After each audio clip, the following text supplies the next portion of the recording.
Ernesto, pues muchísimas gracias por acompañarnos para explicarnos y nos des tu punto de vista sobre cómo está cambiando en la campaña electoral el tema de inmigración. Anteriormente habíamos considerado, y nosotros habíamos invitado a algunos de los podcasts que le realizamos, donde hablábamos, incluso considerábamos que la inmigración iba a ser un tema realmente destacable hasta cierto momento o muy importante en el proceso electoral. Sin embargo, los candidatos, particularmente el expresidente Donald Trump, se ha esforzado y ha insistido en meter el tema migratorio como un elemento. Su perspectiva. Sí, Jesús, muy interesante, gracias por la invitación. Em, Cuando se lanzó a la presidencia Trump en 2025, atacar a los mexicanos, atacar a los migrantes como criminales, proponer lo del muro fronterizo, fue básicamente su tema de campaña y fue una manera en que podía verse racista, pero dibujarlo como que estaba defendiendo al país. Entonces, ese es el background que tenemos. Por mucho tiempo, incluso en la presidencia, no tenía muchas propuestas de política pública, Trump, quitar impuestos, cosas así muy sencillas de los republicanos, pero no seguía la temática tradicional de los republicanos de bajar el déficit, etcétera. Entonces era su tema de campaña, lo estaba haciendo en esta campaña rumbo a la presidencia en el 2020. Un tema, yo creo que un punto ahí de información interesante es que en el famoso debate que tuvo con Biden hace un poco más de un mes, Trump trajo a colación a los migrantes como chivo expiatorio. Hicimos un estudio básico y de todas las respuestas que hubieron, de todas las intervenciones, y en 42% de sus intervenciones, casi la mitad, Trump traía a colación la migración. Incluso cuando le preguntaban sobre temas que no tenían nada que ver, déficit, temas de otros temas, traía la migración para tratar de dividir sobre todo a los afroamericanos, a los latinos establecidos, de los nuevos migrantes que están llegando. Entonces, ese es por un lado lo que ha tratado de impulsar Donald Trump a falta de políticas públicas. Un par de elementos que complican esto. Por un lado, los republicanos. J.D. Vance llega con una agenda un poquito más ideológica, más extrema, más de política nacional, menos enfocada a la migración o diciendo, bueno, tengan hijos blancos para que necesitemos menos migrantes, que ahí está relacionado también lo de las señoras con gatos. Es un tema también anti-inmigrante, racista, xenófobo.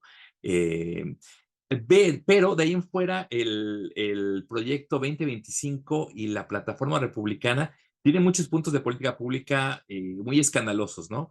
Deshacerse del Departamento de Educación, etcétera, etcétera, etcétera. Entonces, eso está distrayendo mucho los ataques y está cambiando un poquito el debate de política pública. Hay muchos puntos y tanto así que Trump sabe que está causando mucho ruido y no le está ayudando a la campaña este proyecto y se está queriendo deslindar de él. Corrieron hace poco a la cabecilla de este proyecto, pero es innegable que sigue muy relacionado a lo que sería el proyecto de gobierno de Trump. Entonces va a seguir teniendo ahí ataques, lo cual distrae de la parte republicana de enfocarse en la migración. Y termino esta respuesta con el lado demócrata.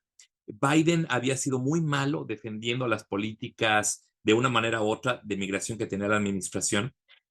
Kamala Harris, al tomar ahora la antorcha, está siendo, fue atacada, ¿no? De que era el azar de la inmigración y ahí estoy muy contento que la prensa americana e internacional ha subrayado muy bien que aunque sí la llamaban los republicanos, ella no era oficialmente el azar de la frontera ni la migración. Había sido encargada por Biden de ver los temas de la raíz de la migración en Guatemala, Honduras, El Salvador, sobre todo cuando será posible, y México fue un socio importante y eso se hizo con cierto éxito. Entonces, se ha deslindado muy bien Kamala Harris de esa crítica de que la frontera está sin control, lo cual no es cierto, he tratado de argumentar eso, pero también se ha quitado la responsabilidad de una manera exitosa que no era fácil. Entonces creo que ahí está ganando la temática mediática de que los números supuestamente históricos que hubieron no eran la culpa de Kamala Harris.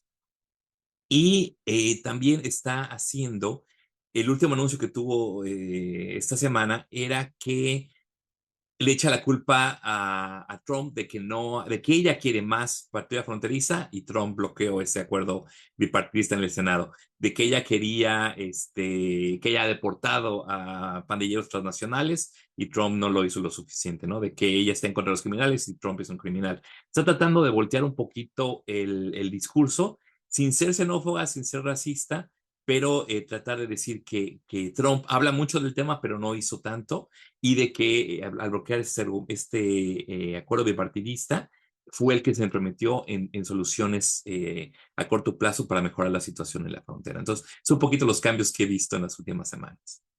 Ernesto, una de las cosas que me llama la atención y que me parece preocupante particularmente es este tema que abona al racismo y tú lo manejas muy bien, o sea, mencionaste parte, digamos, de esa problemática de que de un modo está generando también el expresidente Donald Trump cuando habló justamente en esta entrevista que tuvo con la Asociación Nacional de Periodistas Negros, donde se le preguntaba algo en específico y él empezó a hablar sobre inmigración y sobre cómo los inmigrantes le iban a quitar los trabajos a los negros y empezó a hablar de esa forma, de esa combinación.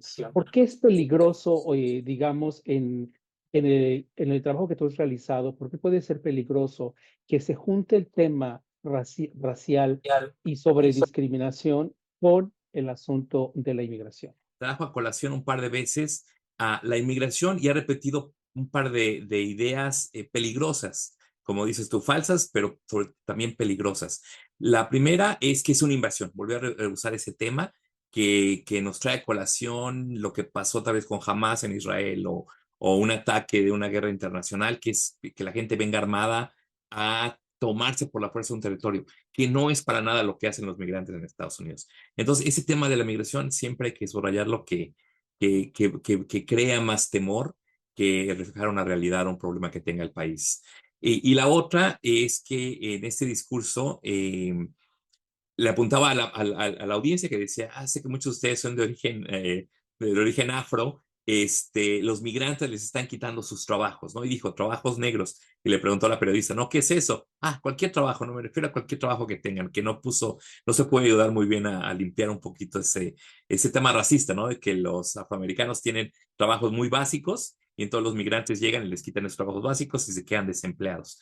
Ese no es el caso ahorita, la tasa de desempleo afroamericano es muy baja y lo que vemos en la realidad es que al llegar gente de Latinoamérica, de otras partes del mundo, a tomar, sí, muchas veces, no siempre, pero a veces trabajos los menos bien pagados, los más difíciles, agricultura y demás, le dan la oportunidad a los empleadores de contratar a afroamericanos para tener más eh, managers o más supervisores o tener unos sueldos más mejores y trabajos mejor pagados. Entonces es falso, pero lo que estaba tratando de hacer Donald Trump en esa conferencia de prensa, entrevista, era el enemistar, ¿no? En poner a los afroamericanos contra los latinos o contra los migrantes, diciendo que había una competencia por recursos.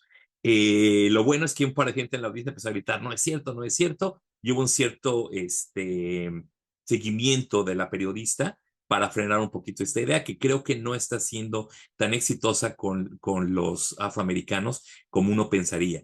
Luego, Y en temas migratorios vemos mucho defensiva y ataque, pero no vemos propuestas reales, o yo no estoy viendo propuestas reales sobre inmigración. ¿Por qué eso es preocupante? Sí, sí, sí, Jesús. No hay una agenda propositiva de cómo ayudar en el tema a largo plazo, ¿no? Uno podría hablar de más visas de trabajo, de amnistías generalizadas o específicas. Kamala Harris en el pasado era muy vocal sobre los soñadores, sobre DACA. Ahorita ha estado callada sobre el tema, es cierto. No ha habido propuestas por los demócratas de cómo solucionar el problema a largo plazo.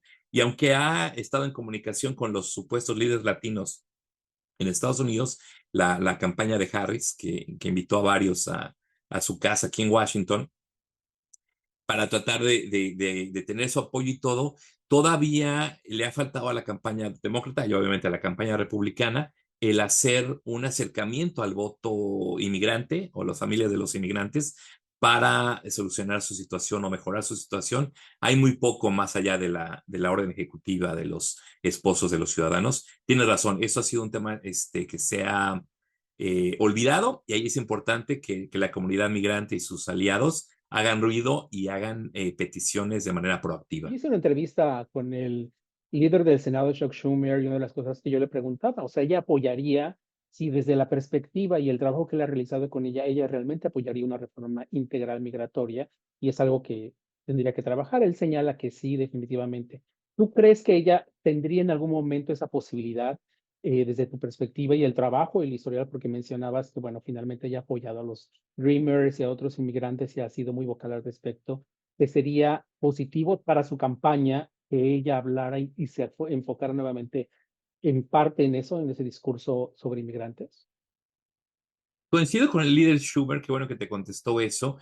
Como Kamala Harris es hija de migrantes y nunca lo niega, a diferencia de Trump, y vivió en California y debe tener muchísimos amigos, conocidos, empleados, etcétera, nacidos en el extranjero, indocumentados y demás, conoce la parte humana de la migración de una manera mucho más cercana que Biden, que lo conocía a nivel histórico, tenía esa relación mítica con Irlanda, pero bueno, él había nacido y crecido aquí, igual que sus papás, y Delaware y la costa este es menos, o sea, donde estaba él era menos migrante. Entonces, esa era una relación mayor de edad y de experiencia. Entonces, Kamala Harris es simpatética como Biden, pero tiene más conocimiento y más aprecio de las luchas y todo el sufrimiento que ha llevado la comunidad migrante por muchas décadas. Entonces, yo creo que estoy de acuerdo en que si hubiera la oportunidad, si llegara a la Casa Blanca, y es importante, tuviera una mayoría en el Congreso y muchos más lugares que los que tiene ahorita el Partido Demócrata en el Senado, yo creo que sí habría una oportunidad y ella las apoyaría de hacer una reforma migratoria general con amnistía. Ahora, esa palabra amnistía se volvió una palabra sucia, una palabra que nadie quiere repetir desde los años de Bush o sea, no es algo nuevo, tú recuerdas. Es algo que ya tiene mucho tiempo y los demócratas le han tenido miedo a usar esa palabra y los republicanos los atacan con que quieren hacer amnistías. La investigación, los datos y mi consejo sería que los demócratas no tuvieran miedo de usar esa palabra, porque no te espanta votos de gente que ya va a votar republicano por el tema migratorio o otros, y en cambio te atrae gente que está no decidida, de inmigrantes, de latinos, que pueden decir, bueno, el Biden no ha contestado suficiente, no nos ha dado suficientes programas, garantías, ayudas como necesitamos. Entonces, ¿para qué votar por ellos? Entonces, la amnistía es algo que está dentro del poder del presidente, es un perdón a una violación administrativa que se puede hacer y se ha hecho con éxito en el pasado. Y este programa de darle una amnistía básicamente a los esposos de los ciudadanos ha sido muy popular. Ha habido muy poca gente que se ha demostrado en las calles en contra de esto, no existe. Entonces, esperemos que esto a los que están en la campaña de Kamala Harris les dé aliento para hablar en los próximos días, sobre todo más cercano a la campaña, entre los últimos 30 días, de hablar más abiertamente de esto en los medios en español y demás. Ernesto, ¿crees que sea peligroso el hecho también de que en las campañas se hable mucho y sobre todo esto lo hacen los republicanos y lo están haciendo abiertamente incluso antes de las campañas, de tener esta conexión entre el crimen y los inmigrantes, el tráfico de drogas y los inmigrantes? Y solo para dar un dato, hablan mucho sobre el tema del fentanilo, cuando, por ejemplo, el Instituto Cato ha confirmado que, por ejemplo, la mayoría de las personas detenidas por el tráfico de fentanilo o que han sido sentenciadas, más del 80% son estadounidenses, no son inmigrantes, son estadounidenses. Entonces, este tipo, entre una combinación de mentiras y de una campaña negra, yo le llamaría, ¿por qué puede ser peligrosa en el tema de la inmigración? Tienes toda la razón. El fentanilo no entra en las mochilas de la gente que quiere pedir asilo o entrar de manera informal. No es el caso ni ahora ni en el pasado. Son en los puertos de entrada oficiales con el cargamento de comercio donde entra el fentanilo, y son ciudadanos, la mayoría blancos o que tienen mucho tiempo aquí, los que lo trafican y se benefician de esa venta.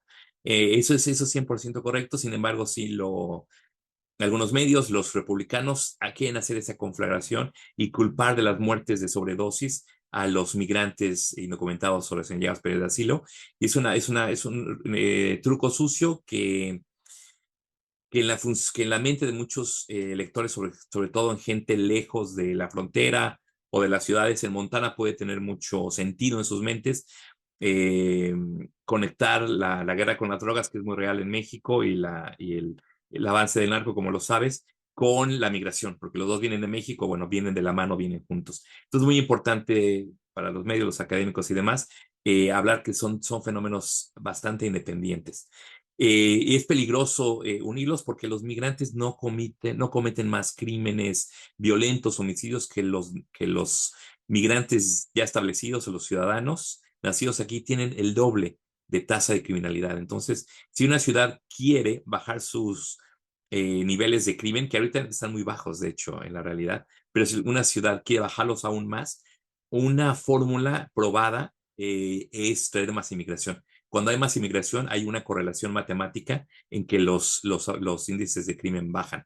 Muchos colegas no quieren decir que es una causa, pero siempre van de la mano. Entonces, es